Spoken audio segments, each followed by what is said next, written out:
আসসালামু আলাইকুম। আমাদের মশাখালী ফেসবুক পেজ এবং ইউটিউব চ্যানেল থেকে সবাইকে স্বাগতম জানাচ্ছি। আজকে আপনাদেরকে দেখানোর চেষ্টা করব আমাদের এলাকার যে মেঠোপথ দিয়ে যে লোকজনের হেঁটে চলা, সেই প্রকৃতি এবং সেই প্রাকৃতিক পরিবেশে মানুষের চলাচলের যে অবস্থা সেটা দেখানোর চেষ্টা করব। তো গ্রামের মেঠোপথ দেখতেই আপনারা আসলে অনেক বেশি আবেগ আপ্লুত হয়ে যান। কারণ হচ্ছে আমিও ব্যক্তিগতভাবে অনেক বেশি পছন্দ করি গ্রামের মেঠোপথ, গ্রামের এই পথ দিয়ে চলে হেঁটে বেড়ানো। তো কাজ শেষে দেখেন এলাকার লোকজন তারা আসলে গ্রামের এই মেঠো পথ ধরে বাড়ির দিকে হাঁটতেছে। তো তাদের সাথে একটু দেখানোর চেষ্টা করলাম যে তাদেরকে ড্রোনের মাধ্যমে তারা আসলে হাঁটতেছিল। তো এই রাস্তা বেয়ে, তো এই রাস্তাটাও অসম্ভব রকমের সুন্দর। তো তাদের পিছু নিয়ে আসলে রাস্তা দিয়ে আমরা হেঁটে যাচ্ছি।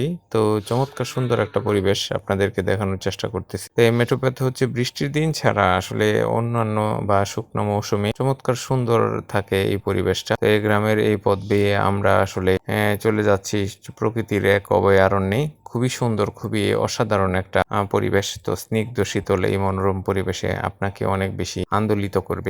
চমৎকার এই অসাধারণ প্রাকৃতিক পরিবেশে আপনি আসলে মুগ্ধ এবং বিমোহিত হবেন। এই গ্রামের দেখেন যে সরু পথে যে হেঁটে চলছে যে গ্রামীণ মানুষ, তারা আসলে কাজ শেষে ঘরে ফিরতেছে। খুবই অসাধারণ এবং খুবই চমৎকার ছিল এই প্রাকৃতিক পরিবেশটা। তো এই জায়গাটুকু হচ্ছে ভাতুরি এলাকাতে যাওয়ার যে মাটির রাস্তাটা, এই রাস্তাটা এবং ভাতুরি এলাকার এই যে খালের উপর যে নির্মিত একটা ব্রিজ দেখা যাচ্ছে এবং সামনের অংশটুকু যে ভাতুরি এলাকার জনপথ সেটা দেখা যাচ্ছে। তো গোল বেষ্টনী আকৃতি উপর থেকে দেখা যায়, যে চমৎকার সুন্দর একটা পরিবেশ। তো এই জায়গাগুলো অনেক বেশি সুন্দর। তো বিকাল সময়ে যখন এই মশাখালী এলাকার যে মানুষ এই এলাকাতে আসে, তখন তারা অনেক বেশি স্নিগ্ধ শীতল বাতাস উপভোগ করে। তো এই হিম শীতল বাতাসে অনেক বেশি তারা উপভোগ করে এই প্রাকৃতিক সৌন্দর্য। তো ভাতুরি এলাকাটা হচ্ছে অনেক বিস্তীর্ণ, অনেক লম্বা এবং সরু পথ বেয়ে বেয়ে আসলে এলাকাটা গড়ে উঠেছে।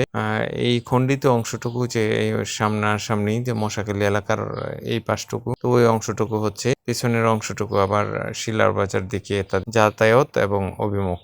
তো এই ভাতুরি এলাকার এই ব্রিজ থেকে আমরা আসলে এতক্ষণ আপনাদেরকে ভিডিও দেখাচ্ছিলাম। তো চমৎকার সুন্দর একটা পরিবেশ। তো অসাধারণ একটা পরিবেশে আমরা আসলে আপনাদের সাথে যুক্ত ছিলাম। খুবই অসাধারণ, দেখার মতন প্রাকৃতিক সৌন্দর্যে ভরপুর আসলে এই আমাদের এই মশাখালী। তো সবাই ভালো থাকবেন, সুস্থ থাকবেন, আমাদের ফেসবুক পেজ এবং ইউটিউব চ্যানেলের সাথেই থাকবেন। সবাইকে আন্তরিক অভিনন্দন এবং ধন্যবাদ জ্ঞাপন করছি আমাদের ভিডিওগুলো দেখার জন্য এবং আমাদের পাশে থাকার জন্য। তো আজকে এই পর্যন্তই। তো আগামী দিন আবারও নতুন কোনো কন্টেন্ট নিয়ে আপনাদের সামনে হাজির হব। সেই পর্যন্ত সবাই ভালো থাকবেন, সুস্থ থাকবেন, সবার সুস্বাস্থ্য কামনা করি আজকের মতো বিদায় নিচ্ছি। আসসালামু আলাইকুম রহমতুল্লাহি ওয়া বারাকাতুহু। আল্লাহ হাফেজ। ধন্যবাদ। সবাই ভালো থাকবেন।